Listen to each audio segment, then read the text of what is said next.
አስተናግዷቸው። በተለያየ በዱንያ ምክንያት ከጠላችኋቸው ለፍች አትቸኩሉ፣ ታገሱ። በሚስቶች ላይ አንድ የጠላችሁት ነገር ቢኖርና ብትታገሱ በዚህ በትዕግስታችሁ ሰበብ አላህ ብዙ መልካም ነገር ያደርግላችኋል። وإن أردتم استبدال زوج مكان زوج وآتيتم إحداهن قنطارا فلا تأخذوا منه شيئا أتأخذونه بهتانا وإثما مبينا በሚስት ቦታ ሌላ ሚስት መተካት ከፈለጋችሁ ለአንደኛዋ ለምትፈታዋ ሚስት ከወርቅና ከብር የሆነ ሀብት የሰጣችኋት ከሆነ ከዚህ ሀብት ላይ ምንም ነገር አትውሰዱበት። በግፍና ግልጽ የሆነን ወንጀል በመስራት ትወስዱታላችሁን?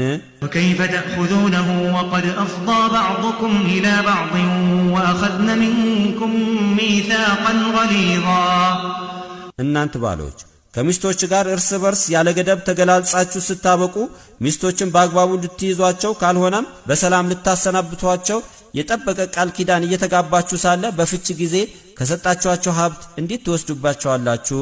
ولا تنكحوا ما نكح آباؤكم من النساء إلا ما قد سلف إنه كان فاحشة ومقتا وساء سبيلا ከሴቶች አባቶቻችሁ አግብቷቸው የነበሩትን አታግቧቸው። ያለፈው ሲቀር ባለፈው ወንጀል አትጠየቁ።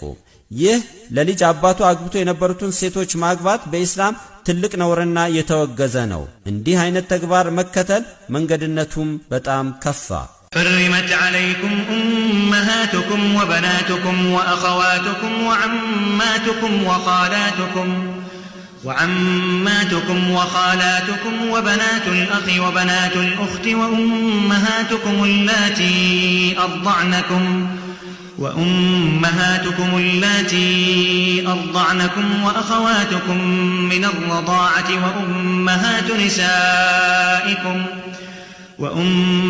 نسائكم وربائبكم اللاتي في حجوركم من نسائكم اللاتي دخلتم بهن فإن لم تكونوا دخلتم بهن فلا جناح عليكم وحلائل أبنائكم الذين من أصلابكم وأن تجمعوا بين الأختين إلا ما قد سلف إن الله كان غفورا رحيما እናቶቻችሁ፣ ሴት ልጆቻችሁ፣ እህቶቻችሁ፣ የአባት እህት አክስቶቻችሁ፣ የእናት እህት አክስቶቻችሁ፣ የወንድም ሴት ልጆች፣ የእህት ሴት ልጆች፣ እነዚያ ያጠቧችሁ እናቶቻችሁ፣ የመጣባት እህቶቻችሁ፣ የሚስቶቻችሁ እናቶች፣ እነዚያ በቤቶቻችሁ ያሉ